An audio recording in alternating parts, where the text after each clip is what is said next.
I believe schools should equip children with a basic bag of goodies, an essential bag of goodies that will allow them to become successes in life. That bag of goodies contains things like knowledge on history, geography, science, maths, skills like reading and writing, analysis, being able to deconstruct a concept and put it back together again, discipline, being able to sit on a chair, hold your pen, being able to be on time, meet deadlines, and so on. And I believe, so often, schools fail at providing children with this very essential bag of goodies. Talk about some of the dogmas that you feel are driving American education. Well, one of the dogmas is the notion that you have to feel good about yourself. And I think nothing so epitomized this for me as a study of mathematics given to 13-year-olds around the world. And Koreans came in first, Americans came in last. And one of the questions that were asked these kids was, are you good at math? 23% of the Koreans said yes. Something like 68% of the Americans said yes. And so American kids felt good about themselves, but they didn't know any math. Another study was done of 12th graders in Japan to see if they liked math. The 12th graders in Japan disliked math more than the 12th graders in the United States, and probably for good reason, because it was probably hard at math. But the Japanese don't worry themselves about whether their 12th graders like math. They worry themselves. Or feel good about That's themselves. right. They don't care. The fact is, when you come out of there, you're going to know a certain amount of stuff. And if you don't do that, you know, your parents are going to be on you. Is there a balance to be achieved? That is, helping students feel good about themselves and learn at the same time? Or is it either or, Dr. Sowell? I do not believe that there are free lunches in education or anywhere else. And it's hard work. That's right. And I think that's part of it, too. A lot of these programs are really a substitute for hard work by the teachers. I mean, when I think of the teachers I had, they could not have cared less whether I felt good about myself. They didn't ask me, how did you get to school? Did you walk these 15 blocks from home? Or did you have money for the trolley? They couldn't have cared less. They wanted to make sure I had better have my homework when I got there, and it had better be right. So, and they don't like the idea of us being in authority and us being in charge. So, one, we're really key on discipline, but two, we want the discipline so that we can teach them properly. And this is where you were referring to what you said. Yes. So I was watching you at the Oxford Union, and you'd said about how kids need to be taught properly, and you'd said they need to be taught critical thinking. And take me to task, teacher. Yeah. The thing is that you can't teach critical thinking, right? People are critical in their thinking, or independently minded, or inquisitive when they know lots about something. Mm-hmm. And it's only by knowing lots. It's like the 10,000 hour thing. You know, you got Malcolm Gladwell, you got, you know, Steve Jobs, you got the Beatles. You spend a lot of time doing something, you will get really good at it, and then you'll be able to break the rules. But if you're trying to break the rules right away when you don't know anything, then you end up with kids, and this is the public don't realize just how bad things are, where kids don't know where Paris is. You know, kids don't know in Britain who Winston Churchill is. You know, they have no idea. And that's because nobody's taught them, because people are anti-knowledge. So over the 20th century, reformers have tried to reform our education system. And what they've done, one line of thinking is to stop so much knowledge being taught in schools and to concentrate instead on skills. So at the moment, we have a new curriculum in schools, which is all about skills and less about content. So we concentrate more on project work and group work and that kind of thing, instead of vocab learning and historical facts and so on. But I would argue that basic knowledge is necessary in order for children to be skilled and creative. If you're baking a cake and you want to be creative, and you want to include some orange peel by doing so, you need the basic ingredients of sugar, flour, butter, and so on. I believe that educational progressivism is the problem here. That in fact one needs to move away from that and back towards a more traditional kind of teaching in order to ensure that all of our children, not just our middle-class children, have access to that essential bag of goodies. The middle-class child, when he goes home, has access all the time to that bag of goodies because he sits down to dinner and discusses the news with his parents, picking up historical, maybe facts about geography and science as he goes. His mum might employ a maths tutor for him after school, and dad might read with him at bedtime. The disadvantaged child is not so lucky. The disadvantaged child doesn't have the constant repetition and exposure to that essential bag of goodies, which is what the middle-class child has. And the middle-class child's home can so easily compensate for the failures of the school. The child of privilege will never have a situation where that bag of goodies is made inaccessible to him because of his home. Other children, however, depend entirely on their schools to provide them with that bag of goodies. And so often, I don't think we manage to do this. It's the power of bad ideas at the moment, that over the last 50 years, 60, 70 years ago, the schools that were out there were more like our school now. It's just that things have changed so radically, where knowledge has been sidelined. It's all about skills. People talk about skills and drawing it out of the child, like I was saying. And we've lost the purpose of education, and we've lost, the ideas that we have about perseverance, even when it's difficult, especially when it's difficult, personal responsibility. If you didn't bring in your homework, then you are responsible for that. Whereas elsewhere, they'll say, oh, well, it's not your fault. You come from a difficult family, difficult background. We're going to give you an excuse. Whenever I hear notions of fairness in education, I think back to my own education. And I think, thank God, my teachers were unfair to me when I was a kid growing up in Harlem. One of these teachers was a lady named Miss Simon, who belonged to what might be called the General Patton School of Education. I cannot even imagine that Miss Simon gave a moment's thought to my self-esteem. Every word that we misspelled in her class had to be written 50 times. Not in class, but as part of our homework.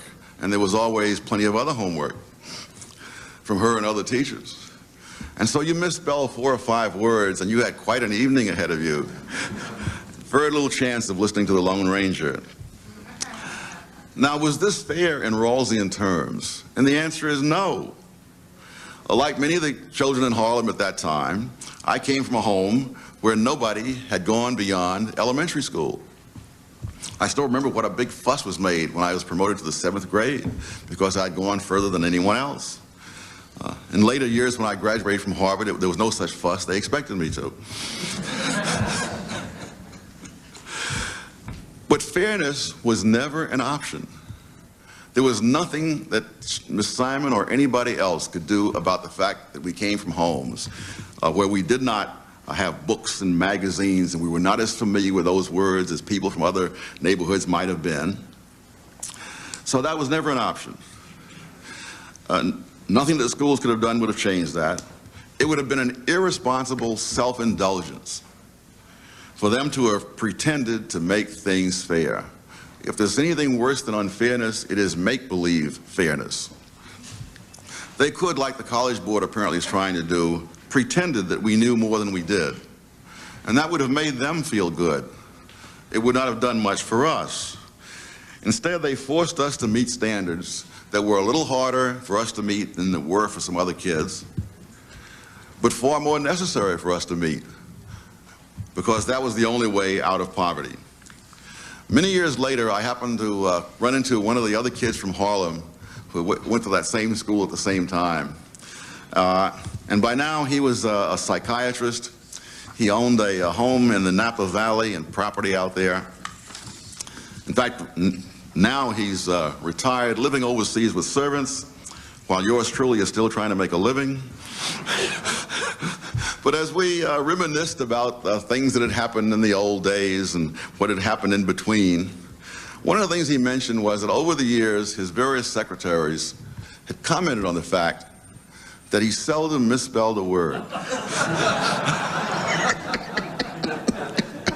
I told him that my secretaries had made that very same observation, and that if they knew Miss Simon, there would be no mystery as to why we did not misspell words. Now, it so happens I became a high school dropout. But what I was taught before I dropped out was enough for me to score higher on the verbal SAT than the average Harvard student. which may have had something to do with my being admitted to Harvard, and in the era before affirmative action was even thought of. What if the teachers of that era had been imbued with the present-day conception of fairness? Where would my schoolmate and I be today? On welfare, in prison, perhaps in a halfway house if we were lucky. And would that not have been an injustice? To take individuals capable of independent, self-supporting, and being self-directed women and men with pride in their own achievements and turn them into dependents, clients, supplicants, mascots. But the biggest problem, I would say, are progressive teaching methods that have infiltrated our schools, and sadly this kind of Rousseauan idea that you're drawing something out of the child as opposed to putting something in. And the way in which over the last 50 years we have turned away from knowledge as being really important. This hits, of course, the most vulnerable. So working class kids, in our country, you know, that tends to be a black thing in this country. In our country, you know, in Britain, it'll be black kids, but it'll also be white working class kids. It'll be a variety of different kids who get hit by this. Because if you are from a richer background, your parents, you know, you sit around the dinner table at night and you have dinner and you talk about the politics of the day and you learn about different countries and science and all sorts of things just through talking to your parents and to your parents' friends and your uncle and your aunt and so on.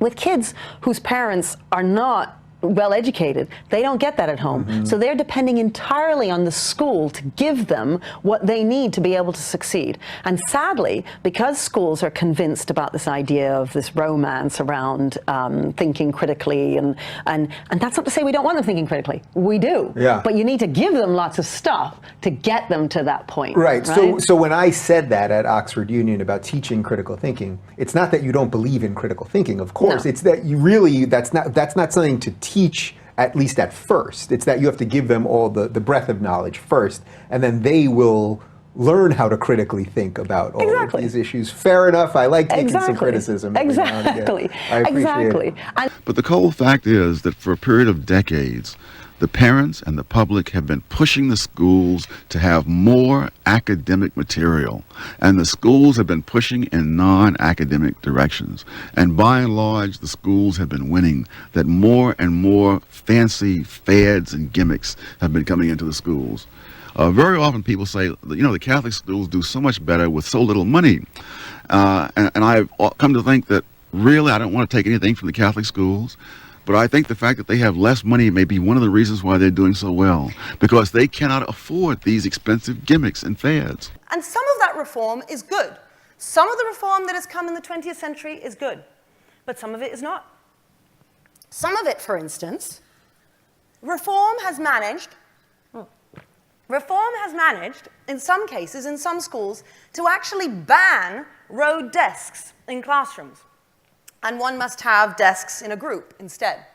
Reform has managed to have us spend billions of pounds building brand new school buildings that have classrooms without walls, that have breakout areas instead of classrooms with walls.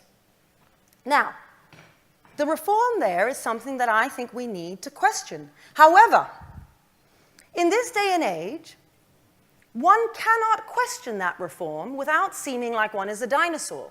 One cannot advocate rote learning and knowledge-based learning without saying that one is living back in the 19th century, which is necessarily seen as a bad thing. Indeed, I would say that the banning of road desks in classrooms is a triumph of modernity. It's seen as a triumph of modernity over the restrictive and inhumane, oppressive kind of living of Victorian times. However, we cannot deny that our schools, I believe, are failing our children in many ways. And there are a number of people, I think, in this room who would agree with me. We know that the exams are being dumbed down. We know that a number of our working class children who are coming out of our schools are not doing as well as they should. Middle class children, maybe, but remember, that bag of goodies is accessible to them at home. For the working class child, they depend entirely on their school. You have got to drill and practice those timetable facts, for instance, and put them into your long-term memory, and put those fractions into your long-term memory, so that when somebody gives you something more complex, you can go bam, bam, bam, and bring it out, and then you've got the answer. Sadly, what happens is people say, no, what we need to do is teach them complex problem solving. Let's give them that. First, you got to break it down. What are the bits underneath that you got to build up from? And that stuff is a bit boring, right? Yeah. And because it's boring and isn't very romantic, this Rousseau, I was talking about Rousseau. So Rousseau, this idea where you bring it out of the child, right? So they have this phrase which says, you know, the mind is not a vessel to be filled, but a spark to be ignited. And it all sounds really exciting and thrilling, right? And that's the thing, it's so seductive. It pulls everybody in. But the reality is that actually what you need is a whole lot of facts in your memory there that you can then go boom, boom, boom and apply. Now that doesn't mean that you're just a parrot and you just end up learning a whole load of facts which you then can just, you know, regurgitate. You need to apply them, and you need to give children the chance to apply them and have a class discussion, and we do paired work and so on. Often in more progressive places, they'll do group work. They'll put 4 kids around a table, and they do group work. And then what happens is the teacher moves amongst them as a facilitator of learning, as opposed to the teacher who's driving the bus. I always say the teacher needs to sit in the bus and drive, and the kids get on the bus with you and go. The more progressive way, you're there just keeping them on task. You do that, let me come and see you, you do that. But they don't learn very much. And then they don't succeed. The idea is that the child is supposed to make his own decisions, and he's supposed to pick his own values on which to make those decisions. So the whole history of the human race is sort of thrown out the window, and Johnny is supposed to start and draw upon his entire 8 or 9 years of experience in the world to decide what his values ought to be. It was interesting in the book you used an example of an exchange that you had with a student. And I guess your question to the student was something like, well, what did you learn? And the response was something like, I learned that my thoughts and my feelings are valued. Yes. Whereas there was no effort to speak to a fact or something learned, but rather the emphasis placed on feeling I know and the episode. Interpretation. That was actually Ben Stein, a reporter in Los Angeles, and he asked this graduating senior who was considered the smartest kid in the class, what do you know about the Vietnam War? And he said the Vietnam War was when North and South Korea were fighting, and they drew a line along the 38th parallel and so on. And Ben Stein said, would it bother you to know that that's completely wrong? He said, no. And he said, then what you just said, that it was that his feelings were valued, what his thoughts were valued, and that was it. I think those people who think that the school system is doing well by our children are not necessarily seeing the truth, because it's hard to accept that truth. And then there are other people who believe that the school system is actually failing our children. But they believe that the reason why it's failing our children is because the reform has not been extensive enough. So they believe reform has been good in the 20th century, but we need even more of it. And that what we need is an injection of technology. And just like every reformer in the 20th century, they believe that whatever modern techniques exist for them at that particular age, those are the things that are going to transform the school system at that point in order to make everything okay. And I disagree, of course. I believe that, in fact, the problem is that the reformers misunderstand what ought to be in that bag of goodies. They misunderstand the essential parts. But now, isn't that of some worth if you do have a child who, for example, has done nothing but learn by rote? Aren't you attempting to bring out the fullness of that young person and get that person to reflect and think and meditate? If you think the confusing the Vietnam War with the Korean War is thinking and meditating, well, then of course that's very nice. The tragedy is that these kids have no conception of thinking. And if we're talking about adding something as an extra along the fringes, fine. But when you see how far behind we are behind almost every large industrial nation, or even behind Korea, for heaven's sake, you wonder what makes them think that we have the luxury of spending our time on these kinds of little experiments in the classroom. but you know, you have to teach dead white men, right?